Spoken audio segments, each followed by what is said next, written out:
Now, Basically, Let's we're see. live. Let's see.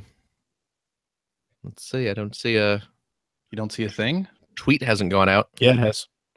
Oh, has it? Oh, Yep. there it is. Yep. It's in English too. Oh my gosh. I'm a little disappointed. It's amazing. That Okay. is wild. Wild, crazy stuff. That is wild. All right, let's do a clap. Okay. 3, 2, 1. That was excellent. How was that? That was real good. Good. Pretty pleased. All righty. Hello and welcome to episode 548 of the Player One podcast for Tuesday, May 16th, 2017. I'm your host, Chris Johnston. With me, as always, from Canada, Mr. Greg Seward. Hi. How you doing?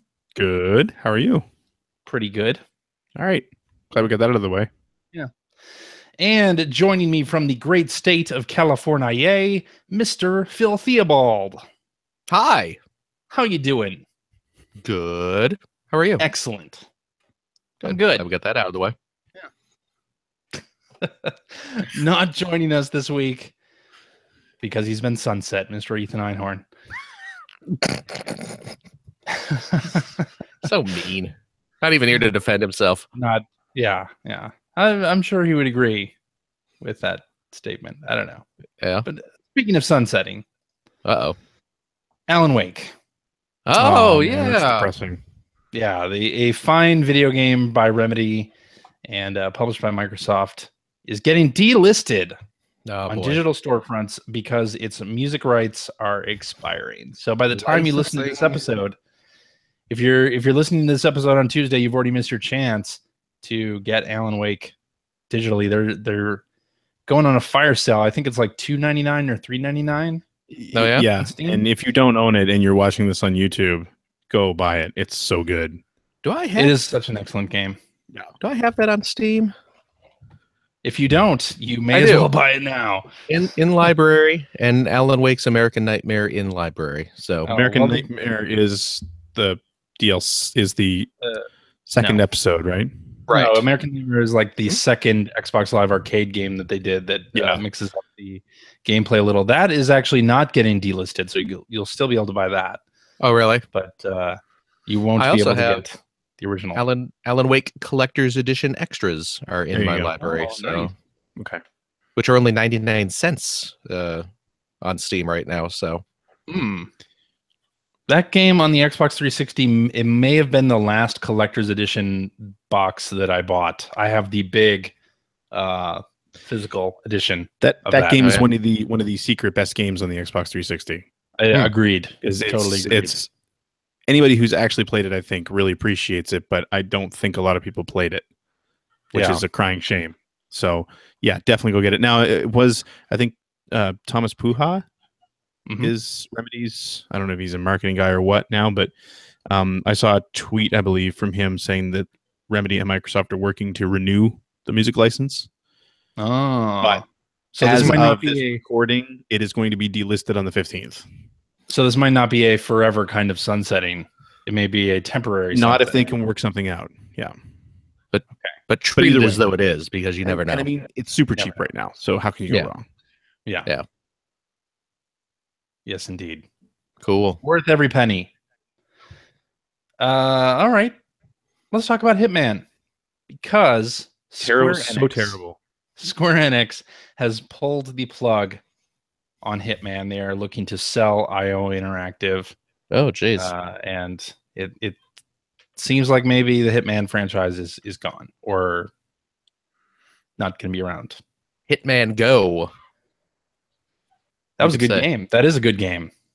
Yeah, well, Hitman gone now. Yeah. Sorry. Uh-huh. No. That No. whole studio is pretty much based on Hitman, isn't it? Like, Yeah, that's like there's what they've got. the thing. Mm. They apparently had planned to do 3 seasons worth of Hitman content. The first Yeah. season that they wrapped up, I think at the end of last year, and it just recently came out on physical standalone disc. but it was released episodically, and I have the starter pack level because I bought that on a PSN sale a while back.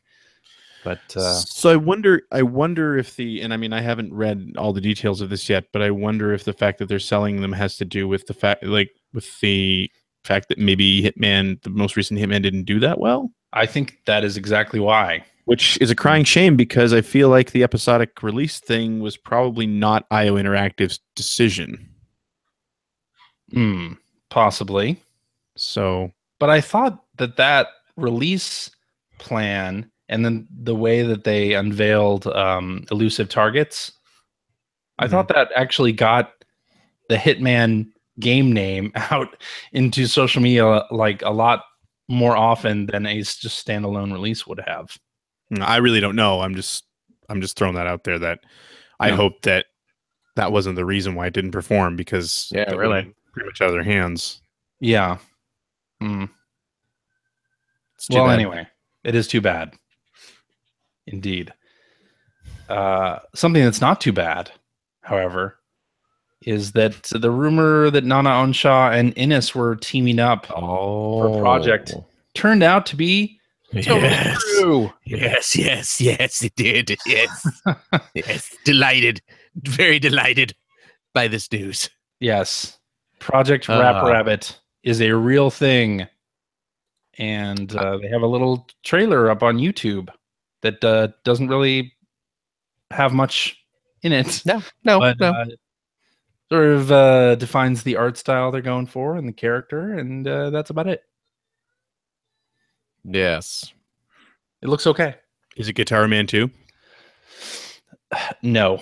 Don't care. I think it's safe to say it's not Guitar Man 2. No. Unless Guitar Man has turned into a samurai rabbit. Yeah. I'd be okay with that. Yeah. Okay. So there you go. I recently finished Parappa Remastered. Yes. After many, many tries of that damn cheap level. Cheap cooking chicken? Yeah. Finally got past it? Finally got past it. And then the rest of the game was a cakewalk. Exactly. Fine. The cheap level is the one that throws me. Was it a seafood cakewalk? That's right. Yeah, that's right. That's right. So anyway, I gotta go back and rap cool in that game, though. It was not rapping cool. I never could do better than just the standard whatever you need to pass a level on that game. Just never could. Rapping great. I was rapping, whatever you needed not to cool. pass. Couldn't rap cool. Couldn't rap cool. Well, that's too bad. My flows were weak. Cool. Yeah. Oftentimes when I'd rap cool, I would lose it before the end of the level. Oh, yeah, that'll happen. Happens to the best of us. Yeah. Not Phil, but it happens to the best. You're rapping cool, and yeah, then you start thinking about what you're doing, and you lose it. Start thinking about baseball. Yeah, I don't know what that means. All right, like, what am I doing here? What are we talking about? What are we talking about? Talking about baseball. A creepy look into CJ's psyche. I can dig it. What? And because this wouldn't be an episode podcast, Derek Jeter. Let's talk about Nintendo's E3 plans, because they announced what they're doing. They're once again last year's E3 plans. Yeah, they're once again doing a little digital event, although this time they're calling it something different. It's going to be Nintendo Spotlight E3 2017. So no more digital event. Well, and no, it's still a digital event. I mean, it is a digital event, but they're not calling it Nintendo E3 digital event. Right. They're calling it Spotlight. They gave it a name now. Nintendo Spotlight, yeah. Yeah, which is they're calling it. It's fine. Probably for the better that they're giving it a name. That's right. They're going to offer further details about Super Mario Odyssey and other Nintendo Switch games with a focus on games that are launching in 2017. Right on. Don't they kind of have to? If they didn't focus on games that were launching in 2017, they'd be in trouble, I think. Maybe. Because, you got to have some games in 2017. Well, as opposed to often with E3 presentations, the focus is not entirely on the current year. Right? No, I know. I'm just saying that I think Nintendo and Microsoft both need to make sure they concentrate on 2017. I would think so. E3, because they got to have stuff for 2017. Like there's just, It's fine to slip some 2018 stuff in there, of course, but sure. Show me what we're going to be playing come fall and into the holidays. Mm-hmm. That's what I want to see. I want that Mario Odyssey.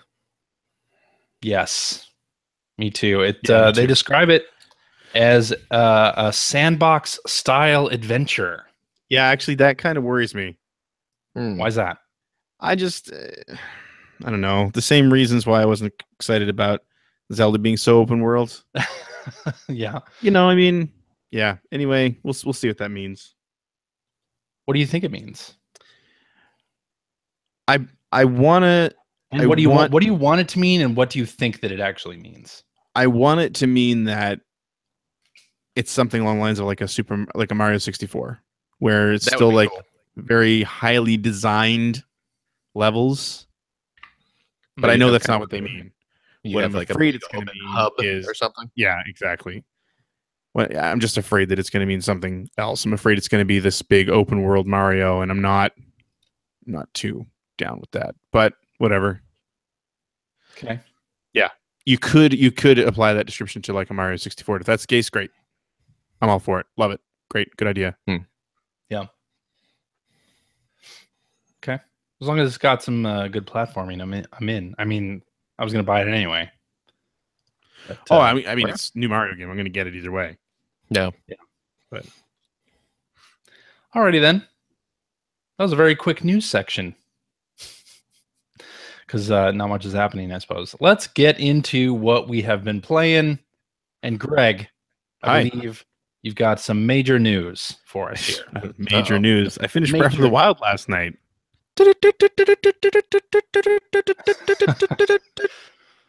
All right.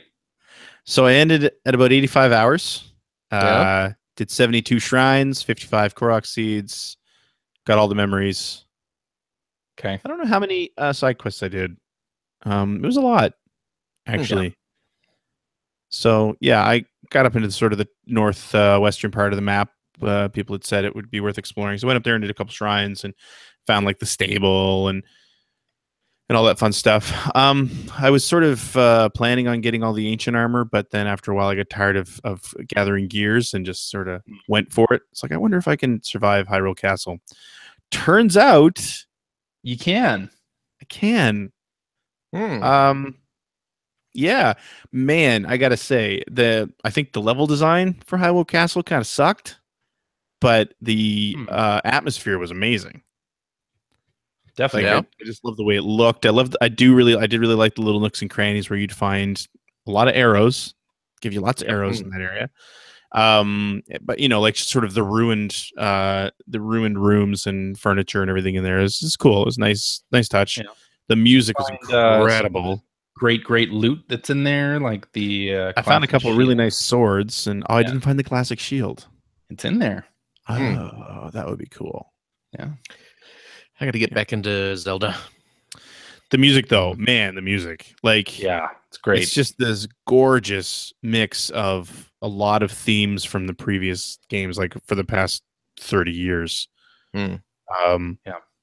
Yeah, like that was definitely my favorite part of it. Final boss was pretty cool. The final boss in the castle was pretty cool. Yeah. Yeah, overall. I will say I really kind of hoped and wished that it would be the one place in the game where you could say this is kind of like a classic Zelda dungeon. Oh no, it's not. No, it's not even close. And it's not even close. And like honestly, where if you've got all the divine beast powers, you don't really need to experience much of it, because there's like literally there's a lot there to do. But there's literally a road that you want to follow, and they block it off with some of that, goop that's all throughout the game. But if you use your the power that you got from the Rito, Rivali's Gale, you just hop over all of it, and hey, final boss. Yeah. So yeah, it was kind of And you messaged me that you hated the Lionels. Oh well, yeah. Which you don't have to fight. I fought one. I also found out that if you just shoot them with an ancient arrow, they disappear. Yeah, we get nothing. So what? I don't care at that point. I didn't need anything. I had my master sword. I had the gear I needed. I wasn't going to play anymore, so whatever. Okay. So yeah. So overall, I'd say, I mean, I think it's a very good game, but a lot of my complaints still stand. Yeah, and did you end up getting all of the memories? Yes, I did. Okay. Yeah. So which means that I apparently saw the full ending, although I don't know which part was the bit at the end. That's the extra. Yeah. Bit. Yeah.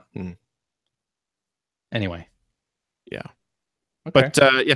So people were asking me on Twitter, like, what do you rate it? I don't know. I didn't give it a rating, but really good game, and I did enjoy it, but I was definitely ready for it to be done. Apparently there's like 50 more shrines in there that I haven't touched, and I will never. Sure. But yeah, I mean, I still, at the end of the day, I would love to see. I love the aesthetic. I love the style. I liked the visuals of the enemies. I would love to see that applied to what I would consider a more traditional Zelda game. And do you say that because the story beats that are in this game are not as impactful as the story beats in previous games? Yeah, and I mean, part of that is the same. Part of that is this. Yeah, part of that is the whole fact that it's not a linear game, which has always been a problem with open world games. Is that the story? You can't add tension to a story that has no tension. Well, all of the tension happened 100 years ago. Right, exactly. And I was thinking about that actually, as I was sort of getting to the end. Besides the field out in front of the castle, is life really that hard in Hyrule right now? Like, seriously, like, I mean, there were bad things happening, but like you never got this sense of sort of the oppression. It was something terrible happened 100 years ago. Yeah. But it wasn't like everyone in the world was suffering and unspeakable suffering. You know what I mean? Part of that is that Princess Zelda is containing Calamity Ganon. That's right? Fair. See, I'd forgotten about that actually. Which I guess 100 years of it being contained, and of course the area around Hyrule Castle is desolate and it's got problems. It's true, and I guess it speaks to the fact that the story beats did not have any impact on me. That I finished the game last night and I'd forgotten about that part of the story. So, yeah, yeah, I don't like the mainline story. I think the story of some of the sideline characters are more interesting than the main story of the game itself, which is kind of a bummer. But I think part of that is because they're telling you the story that already happened 100 years ago. There's nothing, you're not actively participating in that story. Yeah, I mean, you never, because of the fact that the entire story is told in flashbacks and the memories, you never get that moment, like, say, the moment that you finish the overworld, the first half of the game in A Link to the Past. Yeah. Or like Link Between Worlds. Or when you get to Hyrule Castle for the first time in Ocarina of Time, right? And the doors burst open and the horse goes by with Zelda, and then you see Ganon for the first time, and it's just a very dramatic scene. Or there's nothing like scene that. of you using the Temple of Time. Yes, right? For the first time. or like putting a mask on for the first time in Majora's Mask, and how painful that seems. And like you don't have those very memorable moments in this game, I don't find. I agree. Good sandbox game. Good sandbox game. Very well done. Yeah. Phil, how far are you from finishing? Very far. Very far. I got distracted from it quite some time ago. I really need to dive back in. Yeah. So, yeah. I've not defeated any of the beasts yet. What? Mm-hmm.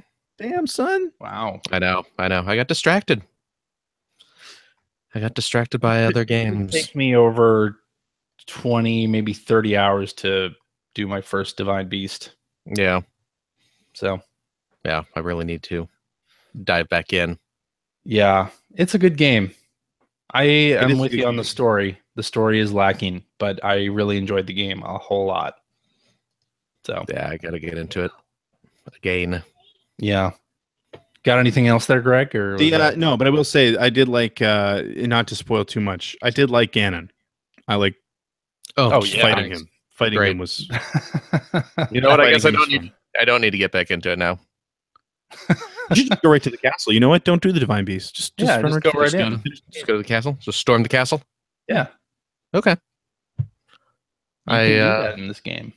I will load up on the strongest weapons I can find on the way, and some cooked apples. So a couple of branches, a leaf, handful of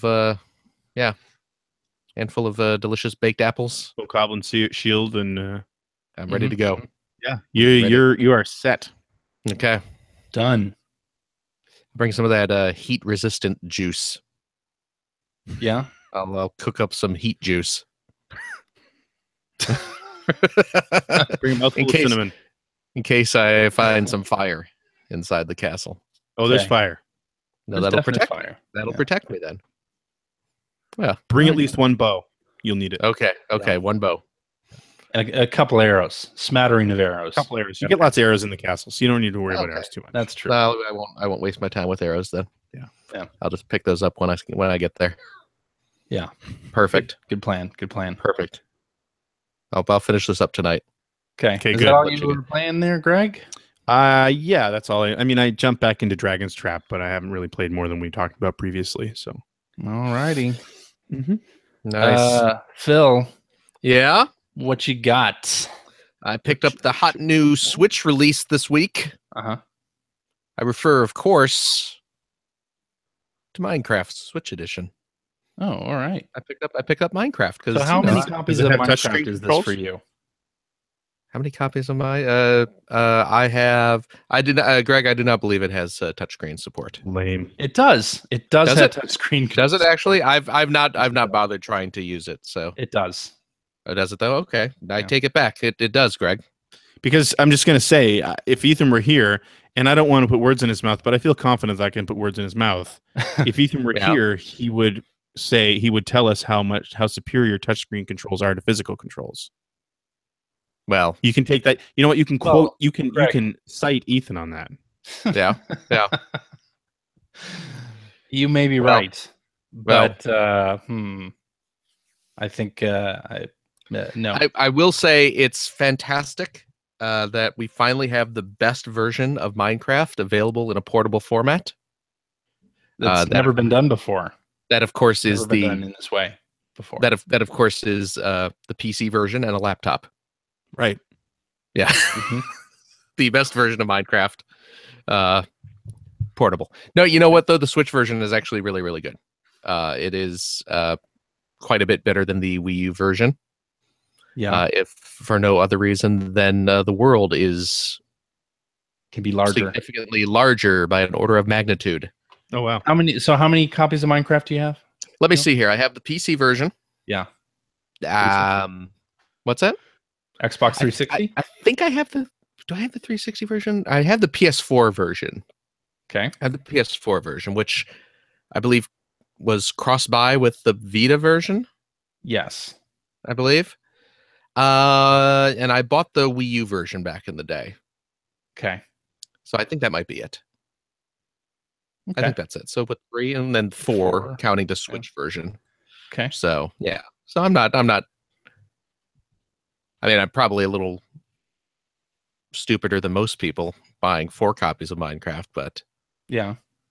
But I don't own like every version. No, I have the iOS version as well. Okay. I guess does that count? That's 5. The pocket edition, whatever they call it. So yeah. So yes, the board game version. I have the version that's playable exclusively on BBS software. And now you're getting ridiculous. Now I'm just being silly at this point. No, but it's Minecraft. I've talked. I won't bore you with more talk about why I enjoy Minecraft. I've done that plenty of times on the show before. But it is nice to have a portable version that say it is. Go ahead. Agree with Ethan. Will never be sunset. Jeez Louise. Well, this is has not the physical version. controls. Yeah. It does have unobfuscated spending. It does have to. And my big thing is the large world. Yeah. Because although I guess I haven't played the Pocket Edition in forever, but I guess that has an exceptionally large, if not near infinite world at this point, after several updates and everything. But okay. But playing like the Vita version, the world is really, really tiny in that. So you feel like you're bumping into borders after minimal amounts of exploration. So okay. Having what may not be the full PC experience, but something that's a fair bit closer than like the Vita version is nice to have. So it feels like I'm playing a real version of Minecraft while I'm on the toilet. Okay. Amen, brother. Which is the best place to play Minecraft. Of course. Yeah. So there you go. Yeah, so I got that. So I'm curious to hear Ethan's talk about it, because he bought it. Of course. And he loves it because it's... He has already said that much. Yeah. On Twitter. Yes. So, and he hasn't, as far as I know, I don't think he's played Minecraft before. So really, I don't know. I'm just... But he loves the Vita. Maybe he played it on Vita.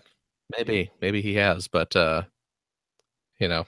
I'm curious to get his thoughts of it as someone who, as far as I know, hasn't played it much, if at all. So we'll see. But yeah, so I've been playing that. I picked up another old game that got re-released on a modern day system this week. This time for the PlayStation 4. One of my favorite PSP games has been given a remaster. And no, I don't mean Parappa. Yeah, that was on PSP. Yeah, it was. But LocoRoco Remastered is out. Oh, right. I forgot about that. Yes. LocoRoco and Patapon is coming at some point in the future. I'm excited about Patapon. LocoRoco I enjoyed, but I don't feel like it's anything I would really jump on again. But Patapon I would definitely play. Yeah, I'm a big fan of both LocoRoco and Patapon. And LocoRoco, I'm very excited to pick it up again. So I'm a few levels into it. And that is just a charming little game. Really is. I enjoy Patapon. Not Patapon, LocoRoco. Yeah. LocoRoco, well, they are. They're both very charming games. But although LocoRoco 2 is a fair bit better than the original LocoRoco. But I was unaware. But I'm having fun going back to the original LocoRoco as well. And Finn is having a lot of fun watching me play. So I was delighted to get some LocoRoco in. You did not pick this up, CJ? I picked it up. I haven't played any of it yet. Oh, okay. Yeah. Well, that's your loss, brother. Yeah. Brother. The other thing I picked up this week is a bunch of toys. Yeah. A bunch of toys. A bunch of toys for games. Lego Dimensions. The potentially penultimate wave has been released. There's supposed to be more? Yeah, the final, well, supposedly the final wave is going to be the Powerpuff Girls and Teen Titans Go and Beetlejuice. What? You didn't know about that? No, I mean, I'm on the Wikipedia page. I've mostly been following the Wikipedia page, and clearly that has not been updated. That's not where you get the hot leaks. Yeah. I need to grab Goonies. Yep, gotta grab Goonies. Have you played it? Yeah, the new stuff came out this week. There are 2 fun packs. Which, of course, is just the character and vehicle. There is Hermione from the Harry Potter series with Buckbeak, the hippogriff. Yep. You have the Lego City Undercover pack with Chase McCain and a police helicopter. Do not care. Nice. And the I Care. I Care. There's a lot of newly recorded Chase McCain voiceovers as well that go along with that, which is nice. So they brought in the voice actor to read a bunch more lines for the game. But the big attraction, the big draw of this particular wave is, of course, the level pack, which is the Goonies. So I find it interesting that this, like, not only does this level pack not include any of the kids, Right. Although I mean, Sloth is great. That if there's any the one character to cover, that it should be Sloth. But like, there are no character packs with any of the kids. That is true. Yeah. So that's true. interesting to me. All the kids do appear in the game. Okay. They do appear in the game. Yeah, the minifigure, of course, is Sloth. I think it would be hard to do a Goonies pack without the kids. That's the thing. I'm interested to hear how it plays, because that means they wouldn't be playable. Well, you would think so, but you would be wrong. Really? Mm-hmm. Okay. The two vehicles in that set, you have One-Eyed Willie's pirate ship. Love it. And the bone organ, which... Get the next one wrong, we'll all be flat. Boy, now that I... What was that? What was the name of that one again? Between One-Eyed Willie and the bone organ. Phil's playing his bone organ. I think I'm learning something about on his way to One-Eyed Willie. Learning something about the Goonies that I didn't really think about before, but there you go. What's wrong with that? Boy. The bone organ and yeah. They're looking for a big load of One-Eyed Willie's rich stuff. Oh boy. Oh boy. Yikes. Yikes. Booby traps. Yeah. So you play through the level as Sloth and Chunk, actually. Chunk. You play as Sloth and Chunk, even though there's no Chunk minifigure. You are... Yes, it is. You are playing through the entirety of the movie from Chunk's point of view. Now, if you'll remember, in the film, the kids got separated a bit. Chunk got trapped by the Fratellis, while the other kids went down underneath the restaurant and were exploring the catacombs and caverns. And then this is Goonies in 60 seconds. Keep going. And then Chunk gets locked away with Sloth, and then Chunk and Sloth escape and go after their friends. And so you're seeing whereas the movie follows the group of kids, now you're seeing the events from Chunk's and Sloth's point of view. It's really a companion piece to the film. Exactly. A side story. Wow. Exactly. Goonies Gaiden. So, okay, yes. Before we go any further, so one of the nice things about Ghostbusters is you had some Ray Parker Jr. action. One of the very nice, surprising things about Back to the Future is that you had some Huey Lewis in the news. So, Cyndi Lauper. One of the screaming obvious things about the Goonies level pack is they did not want to cough up the rights to the song. Oh, man. There are a couple vocal references made to the song.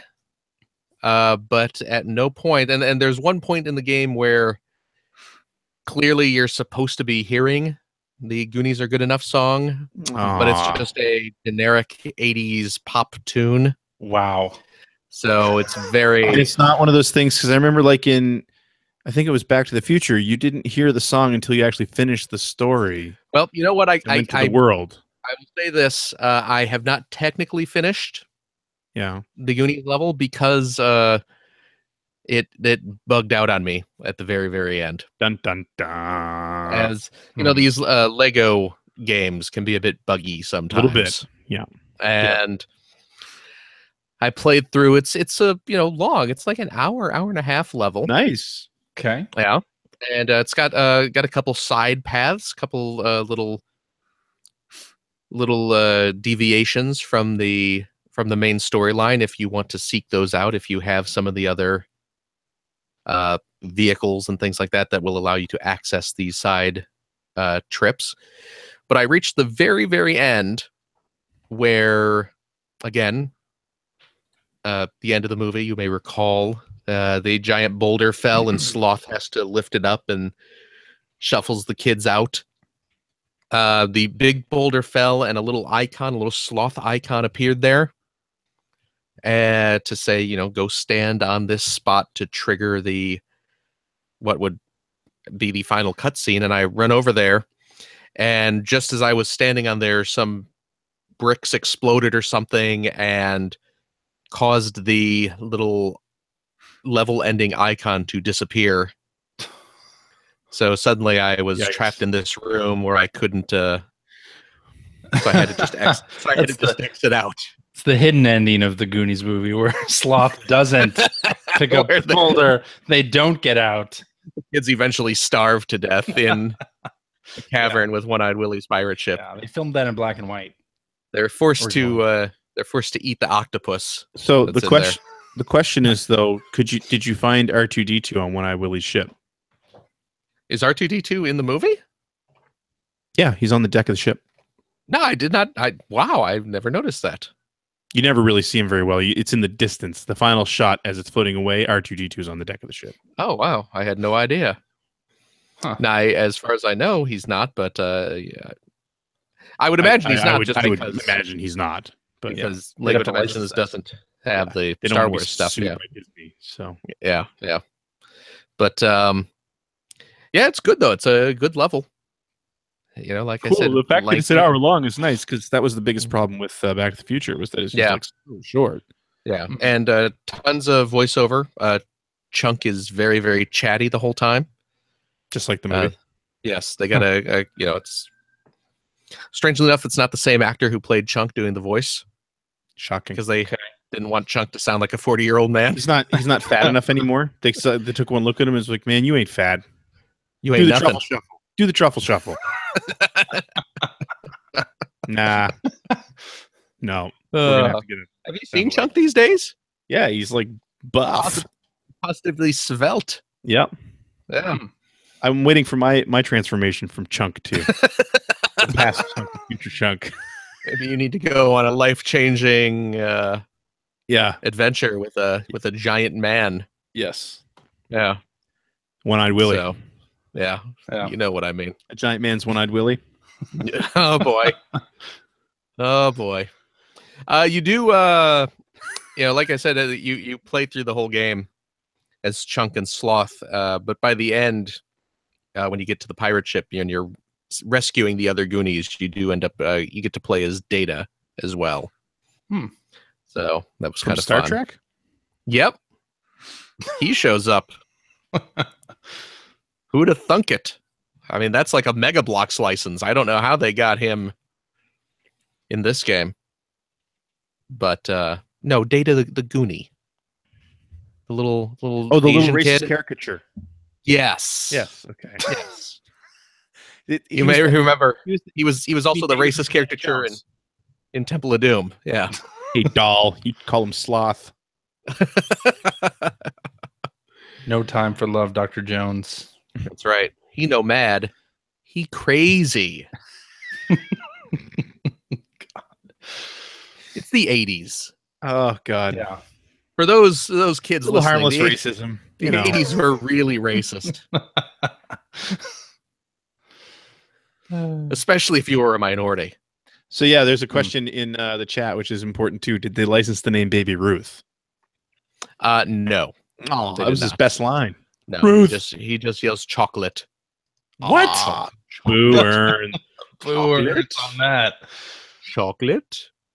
They did not have Sloth's original actor playing Sloth either. No kidding. Yeah, that would be. But they didn't use this because I mean sometimes they'll just use the lines from the actual movie, but clearly they didn't do that. Yeah, no, they re-recorded everything. Yeah. Well, they couldn't do that if they had to say chocolate. Exactly. No, he says chocolate in the movie. Well, but not over and over. Yeah. And yeah. Okay. But yeah, there you go. It's a good level though. It's definitely worth picking up. And the two little vehicles are intricate little builds too for those Lego maniacs out there. I was pretty pleased with Rocky those. Road. Sorry. Yeah, I want to grab this for sure. I don't know that I'll bother with the other stuff, but I definitely get that. Yeah, if you when you are in the hub world of Lego Dimensions and you go to the shard, which is where all the new little adventure worlds are placed, if you run to the back, you will see there's already a portal set up for Powerpuff and Teen Titans and Beetlejuice. I'm super excited for Teen Titans and Beetlejuice then. Powerpuff, whatever. But yeah. Now it's Teen Titans Go. I don't know if that is what I would be excited for. My daughter is on a massive Teen Titans Go kick for the last 3 months. Teen Titans Go is pretty great. It is so great. Yeah, a lot of people hate Teen Titans Go. Really? Oh my god, I could sit and watch it for hours because I have sat and watched it for hours. Yeah. But, it really strikes me as it's got that classic sort of Warner Brothers. As an adult, I can enjoy this completely separately. Right. The way my child is enjoying it, like she's getting something completely different out of it than I am. Yes. Especially when I saw the Oregon Trail episode. I don't know if I've seen that one. Are you kidding? Oh man, go look it up. You will be super impressed. Okay. Yeah. It's it's all references to the game. They're playing the game. They're in the game. Oh, okay. Oh, see, that's fantastic. And you'll enjoy it. Teen Titans Go watch it. I've seen every episode on Netflix about 100 times, but I'll spoil a bit. I'll spoil a bit of the Goonies level. Raven does show up. Raven has a cameo from Teen Titans. So in the Goonies level? In the Goonies level. Okay. That's interesting. In the Goonies level. Yeah. Well, it's Lego Dimensions, all sorts of wacky stuff. They're doing all that stuff that Disney should have done with Disney Infinity. Exactly. Yeah. So, but there's speculation that we may never see that final wave of Lego Dimensions. Yeah, I mean, it feels like Lego Dimensions has run its course. Yeah. Well, there's no official date set or anything for it.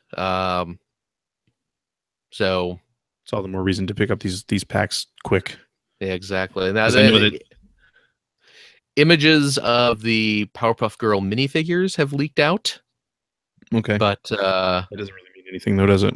But that doesn't mean anything. So like I said, there's no date announced or anything like that. So who knows? But yeah, we're supposed to be getting a Powerpuff Girl team pack and fun pack, Beetlejuice fun pack, and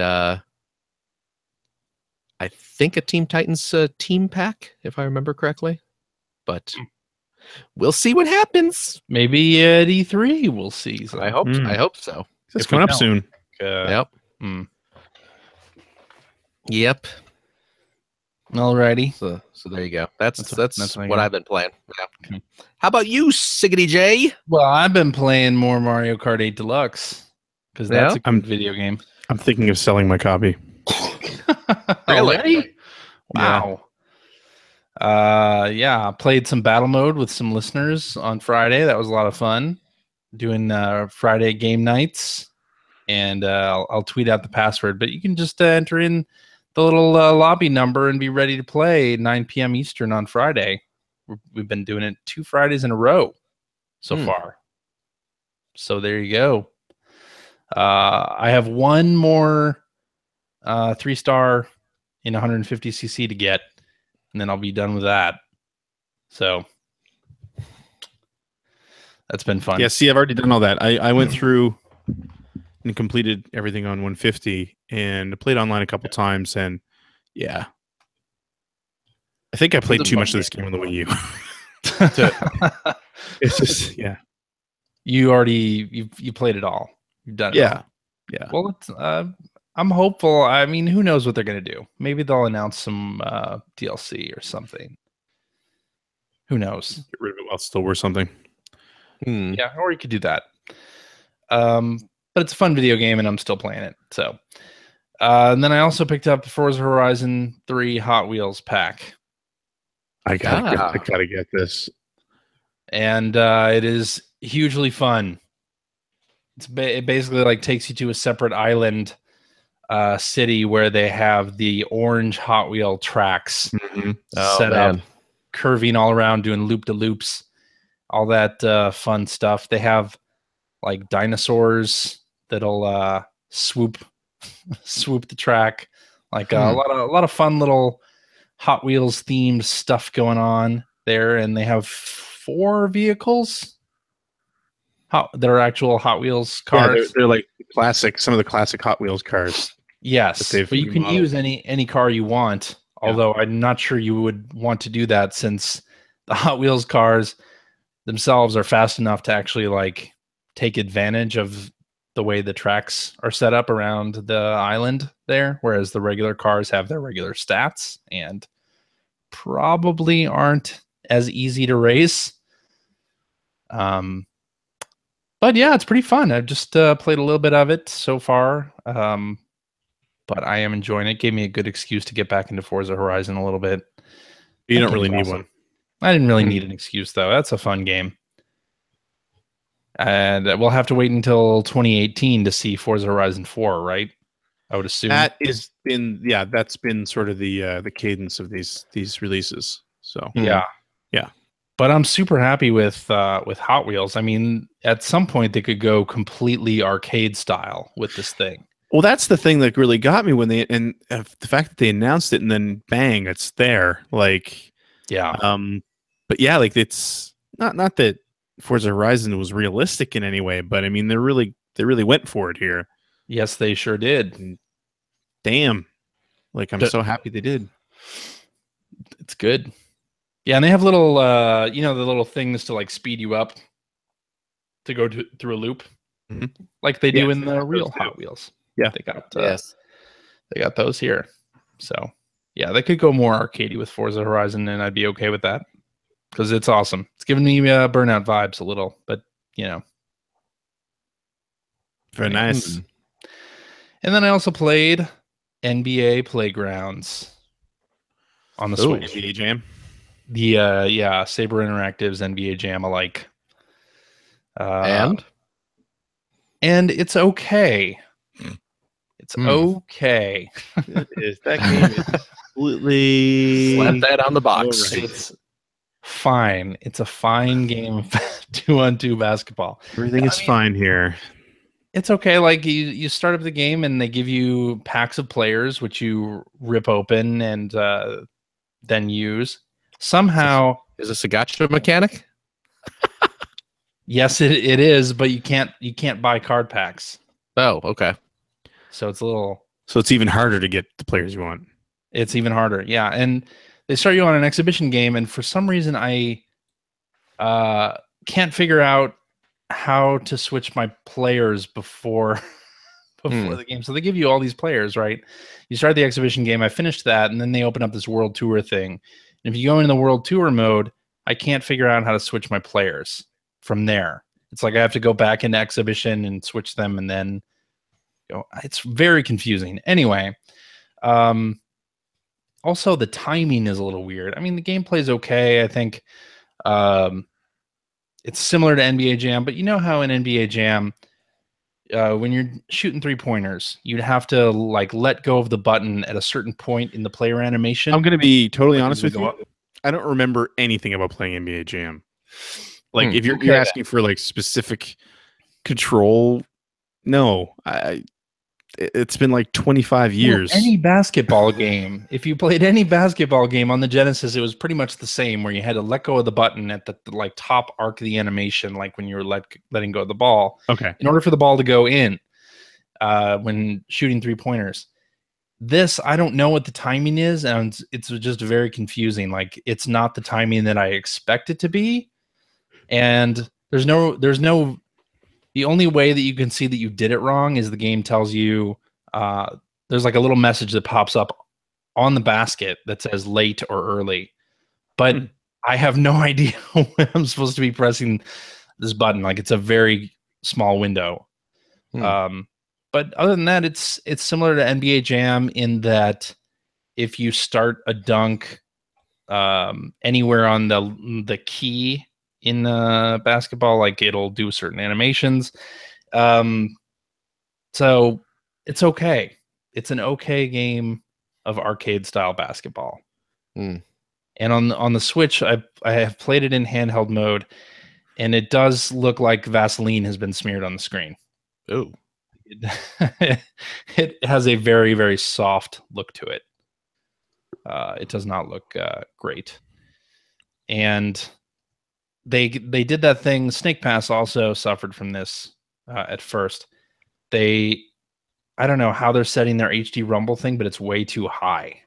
Like the rumble is so strong and profound, and this is just like way too much. And you can't turn it off. There's no setting to turn rumble off. So yeah, that's a little disappointing. But apparently they're going to be doing some patching on it, and hopefully they'll improve it. And I'll play some more of it and figure out what I'm doing. But it's not an it's a fairly close facsimile, but not quite nailed. Sold. It was $20. I figured I'd take a chance on it. So seems fine. Seems fine. Okay. ... Seems fine. ... Real box quote. Take a chance. Climbs back to the top of the yarn ball. Yeah, something like that. All right. Let's do some tweets. What do you think about that? Tweet. All right. Never gets old. How about this one from hacker alias DN Logic, who says, I spent $300 for an NES Classic and I have no regrets. In fact, I'm very happy with my purchase. Should I see a therapist? Hey, you do what you need to do to make you happy. Honestly, knowing that they're not going to be available, they're only going to get more expensive. Exactly. They're only going to get more expensive. Collector's mentality. I mean, you know, if it's that important to you, yep, sure. Yeah. Although it's going to be available in stores. You'll still be able to find carry cases at Target. And Insignia brand controllers and controller extenders at Best Buy. I wonder how many of the carrying cases were manufactured versus the number of systems that were manufactured. Yeah, no kidding. I know. I bought a carrying case. I needed to have the complete collection. So did I. It's fantastic. It is. Yeah. Got it all tucked away in my little carrying case. It's like a little classic NES in a box. It's nice. In case I need to go somewhere in a hurry, I can grab it. Yep. Be gone. That's right. When the cops finally show up, I can just grab that and bolt. You know. All right then. Hacker alias P.O. Rowe says, switched from Zelda to Captain Toad's Treasure Tracker, undervalued classic. Did any of you guys like this game? I still have not really played it. I played a bit of it. I enjoyed it. I need to kind of get back to it one day. Yeah, I enjoyed it a lot. I stopped playing maybe halfway through Toadette's bit. Oh, yeah? Yeah. Because you're sexist? Back to it. No. The only reason. I feel like that's the reason. No. So other games came out and I got distracted. Other games starring playable characters that were men? Yeah. No. Really? Yeah. Probably they were all Overwatch or something. I don't know. I played more of it than you guys. That's all that matters. Right? Nothing more to see here. Nothing. Move along. Exactly. That's what I'm saying. All right. Let's do this one from hacker alias Mathman1024. He says, what kind of DLC is worth purchasing? What kind of DLC do you think should be free or included with the game? I think a hard mode should be free or included with the game. I think a feature that shows you where on the map you've been should be free or included with the game. I think that cool little extra bits of armor should be free or included with the game rather than tied to a $13 to $30 amiibo purchase. I think that, yeah, all that stuff should be free or included with the game. Now, you know what? I saw this tweet and I've been thinking about this. I'm not against having that stuff available and charging for it. No problem with that. But let's take the hard mode as an example. Lock that behind finishing the game. So if I want it and I'm willing to finish the game for it, then it's free. It's in the game. But if I don't want to finish the game for it, charge me 99 cents or something like that. And I'll buy it. Charge you 99 cents for the hard mode? Yeah. What I'm getting at is that I am not saying that you should never get to charge for content. What I'm saying is that some content I feel is not worth charging, like worth hiding behind a paywall. And something like a hard mode is a perfect example. But I am willing to concede that I've always been of the opinion. If you think back to like we used to have these discussions with like about Tiger Woods games and things like that, where you remember when EA was bringing those games out on the 360 and PS3, and you could just spend a little bit of money to get a super high ranked golfer, and you could just play with them. And I was okay with that, but the difference is that you could earn that in the game as well. So if you didn't want to pay for it, it was still possible to get it. That's the difference. That's what Zelda's not doing.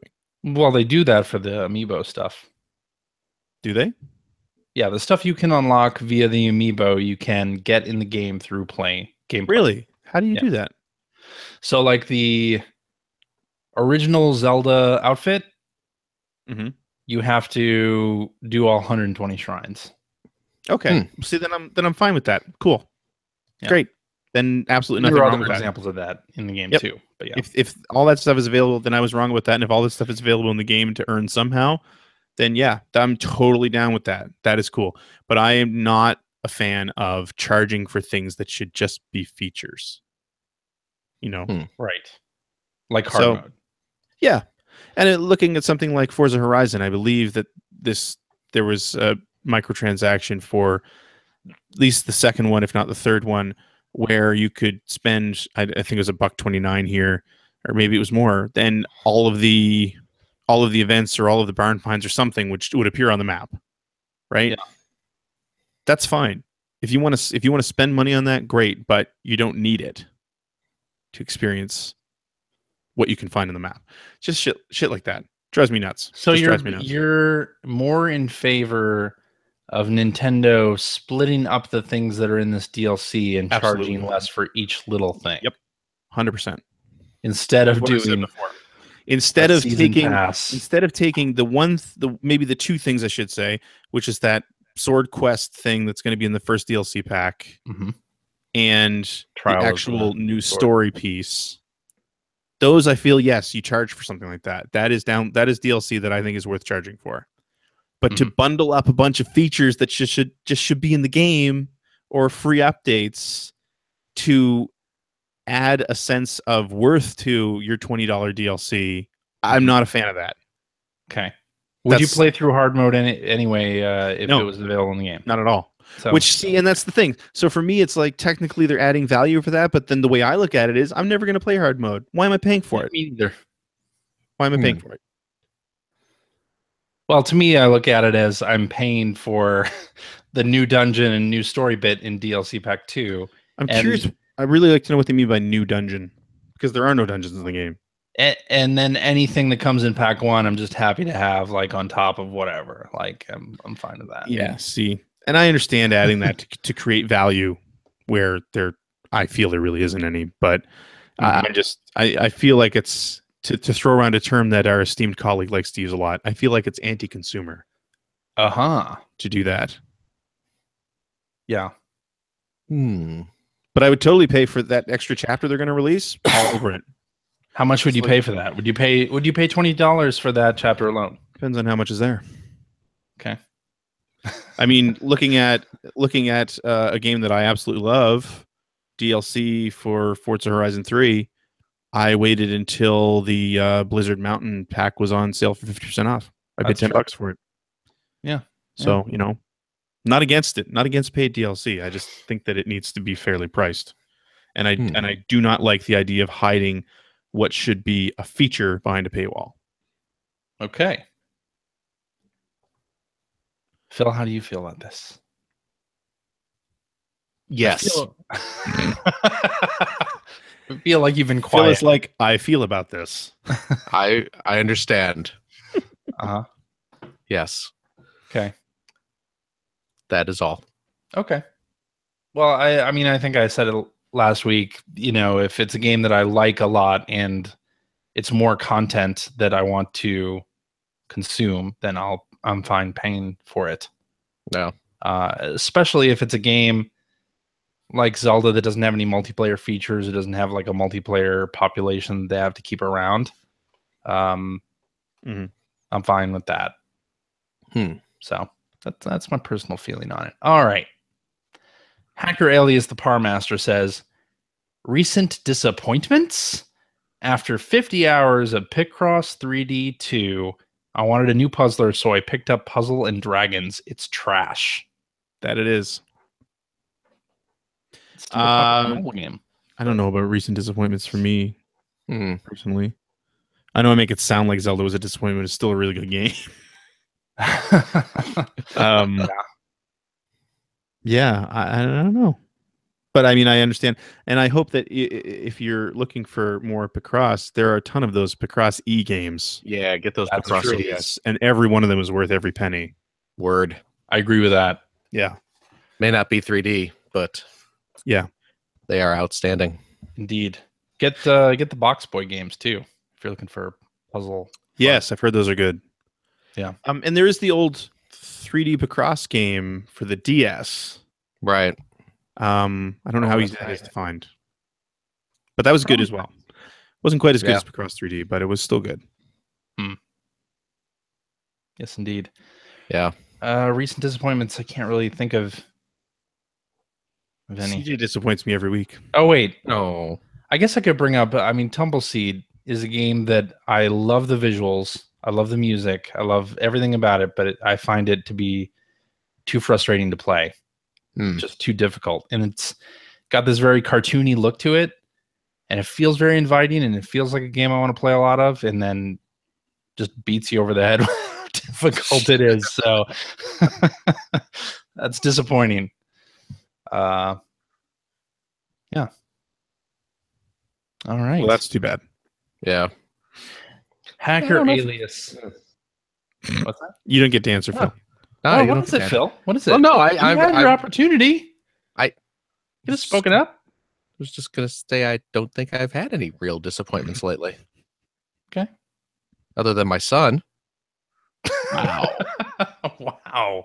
No. I mean, you notice no one's jumping to his defense here. No. All right. What else? What else do we have? Hacker Alias Steve Pharma says, in light of recent events, which digital game delisting would make you the saddest? Asking for a friend, the all digital future.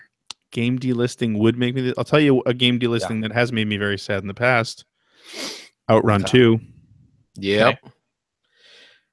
Outrun 2 breaks my heart, and Scott Pilgrim versus the World breaks my heart. Oh, yeah. The Teenage Mutant Ninja Turtles arcade game. Simpsons arcade game. Mm-hmm. Those all sucked to lose. Yeah. Yeah. What licensing would make sucks? You know what would break my heart? Rogue Legacy. Why would it be listed, though?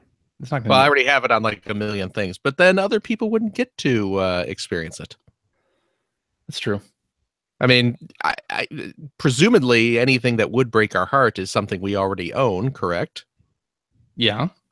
So you're never really going to lose it. By that logic, I'd throw the Forza Horizon games in there. Yeah. Those are all chock full of licensed music. Oh, yeah, yeah. PT. Yeah. Or PT. The Disney Afternoon Collection. Yes, which I feel will eventually happen. That will go away at some point. I keep waiting for limited run games to say, hey, we're releasing a physical version of that. Yeah. What did they just announce something that they were going to do? That Boy. They're doing Wonder Boy. That's right. And it has a great sort of Master System motif in the case, which is cool. Yes, it does. And that great art all over the case, of course. Yes, it does. Yep. They're doing an Ease Origin as well. Pardon me? Doing an Ease Origin release as and well. Night Trap. And Night Trap. I'd love to know when. I'm so afraid I'm going to miss out on that. I know. Yeah. Yeah. I want to get Ease. I want to get Night Trap. Wouldn't mind getting Wonder Boy. Just saying. Okay. Just saying. Hacker Alias Miri says, Should the Switch have download play like the 3DS, or at least give developers the option to use it? Absolutely. Yeah, that would be cool. That would be cool. I think the problem is that games are too big now. And the Switch has Bluetooth. Too big for their bridges. For their britches. Not bridges, britches. Britches. There's a difference. So it's definitely not as easy to have a feature like that anymore. But what they could do is, and I think they've done this for Mario Party games in the past and a couple others, where they've had like a separate multiplayer download. As long as one person in your group has the actual cartridge or the actual full game, you can play multiplayer with them. Yeah. So that would be a separate option. That would be a nice option. So, see, I think it's less important though for the Switch, just because you've got the Joy-Cons. Yeah. So you really do only need one console to play multiplayer for a lot of things, I would think. Have you tried playing Mario Kart? I'm not saying it's good. No, we talked about this last week. That's a nightmare. Don't get me wrong. But there is a way to play it. Right? That's true. Alrighty. Yes. Let's do this one. Hacker alias Benjamin Rivers says, what's one trend from current gen games you hope fades away? And what's one you wish would come back? Cheat codes come back. I like that. I hope the trend of shoehorning in a multiplayer mode, it doesn't belong, dies. Yeah, that would be nice. Have there been any games that have done that recently where they've had a really... I really don't know. I just know that it's something that's bothered me for a long time. Yeah. I'm going to say fidget spinners. Oh, God. My kids all want fidget spinners. You don't like fidget spinners? I have no idea how that fits in and answers the question. But I know that's what everyone's talking about these days. So fidget spinners. Let's incorporate them into games or get them removed from games. But yes. Let's just make a Bop It controller for the PS4. The hot new craze. Bop It controller. Oh, man. Well, Ethan would probably say get rid of loot boxes, right? Unlimited spend. Yeah, there you go. Yeah. I like a lot of current trends in current gen games. I already said that I'm fine with DLC as long as it's a game I like. So yeah, I'm fine with DLC too, for the most part. Yeah. What's one I wish I would come back? I wish Phantasy Star Online would come back. But I probably wouldn't have time to play it if it did. So, like those salad days of the early 2000s. Yes. Staying up all night on the Dreamcast playing Phantasy Star Online. Those are long gone. I would not probably not be able to recreate that too easily. But that'd be fun if that came back. Yes. I think we're done. Are we done? Are we? This episode feels done. We're done already. We're kind of lots of humming and hawing and empty space here. He's sick of this. Well, I want to do one more. I'll do one. Let's hear it. Better be good, Johnston. Gosh, this is really make it count. A lot of pressure here. All right. The world is watching. Let's do this one from Hacker alias Super Barty Brothers. And he says, when do games become old enough that piracy is okay? NES classic modding doesn't seem taboo anymore. And then he follows that up. Will you ever buy a DS flash card with GB, GBA, and DS games? Where do you, as a gamer, draw the line once the games aren't sold at retail? And he says, just curious, since your talks about piracy on early episodes made it seem more taboo. I have always been of the opinion that I don't like listening or hearing arguments about why it should be okay legally, why it should be legal, I guess. Because I mean, copyright, trademark, all that stuff. It is what it is. And you know, if you own a thing, you own a thing. That being said, I feel like it becomes okay at the point where the only people that are making any money off of those games are the collectors. Mm-hmm. You know what I'm saying? Yeah. Like I like NES games, Genesis games, Super Nintendo games, TurboGrafx games. No one's Virtual Console notwithstanding.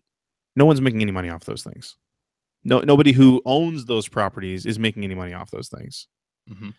The only people that are making money are the people who are selling the cartridges for $50, $60, $70, $200 a pop. Okay. I don't feel bad about that. It's not legal. But well, the other thing, I think, you know, we just kind of saw it with the Disney Afternoon Collection. There are a lot of old games that we played as kids growing up that would probably never be re-released again. Right. Except, I guess the Disney Afternoon Collection sort of proves that wrong to a certain extent. But I think there are a lot of Genesis games and movie license titles that'll just never come back. And a lot of games from those old days where the publishers have closed and the rights are, you know, in a nebulous licensing issues where it's just never going to come back. Like, so if you want to play those games today and you don't have the original equipment, you're a little bit right, a little bit screwed for that. I mean, that said, I have not modded my NES Classic, and I do buy a lot of games on Virtual Console. I've never really been a fan of piracy or even things like ROM hacking, like you know, getting the English translation of Mother 3, the fan translation. Like, and I think people who do that stuff, that's fine. Oftentimes for me, like I did mod my PSP Go and put a GBA emulator on there in hopes of playing the Mother 3 English translation, and it just didn't work out so well. So, so I tend to just go official because my experiences with homebrew ROMs and things like that just haven't gone very well at all. So, I mean, I've never bought a flash card for the DS or GBA or anything like that. I didn't get a Game Doctor back in the day or any of that stuff. Like, yeah. That's the thing. Like, for a current console, I won't get a flash card for those. Like, no. I've never been a fan of that. I'm not a fan of like all the people who are modding their PlayStations and playing burns back in the late 90s and everything like that. Like, I've never condoned that because those are new games. There are people who actually, you know, are depending on those sales to make a living. So, you know, but yeah, like now I've been a fan of emulation for a while, although I much prefer original hardware, which is kind of where I've been going the last couple of years. But I mean, I have bought flash cards for my Genesis and my Super Nintendo. Because I'm not paying the exorbitant prices that people are asking for cartridges. I mean, that's the free market, and it supports those prices, and that's great. But I'm not paying them. There are certain games that I definitely want to have, you know, physical copies of, and I do. I pretty much have the games that I want, but otherwise, I'm happy to play ROMs on the original hardware. Yeah, and back in the PlayStation 1 days, real gamers used the swap trick. We didn't chip our systems. Right.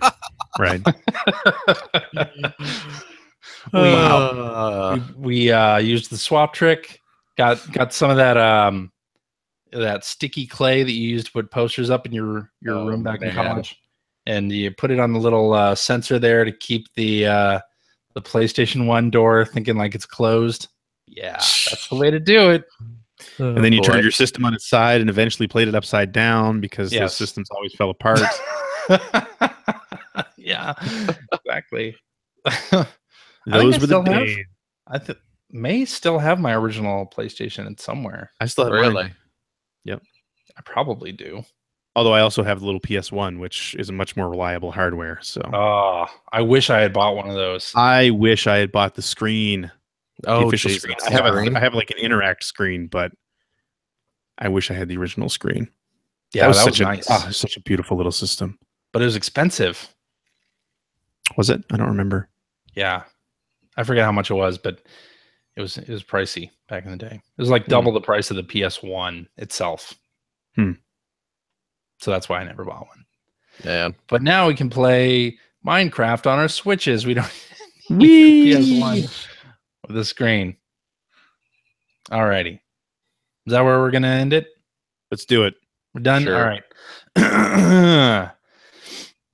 Alrighty, and that is our show for this week. Thank you very much for listening. In case you want to listen, if you have a question for us or would like to comment on something you done heard, if you having some difficulty,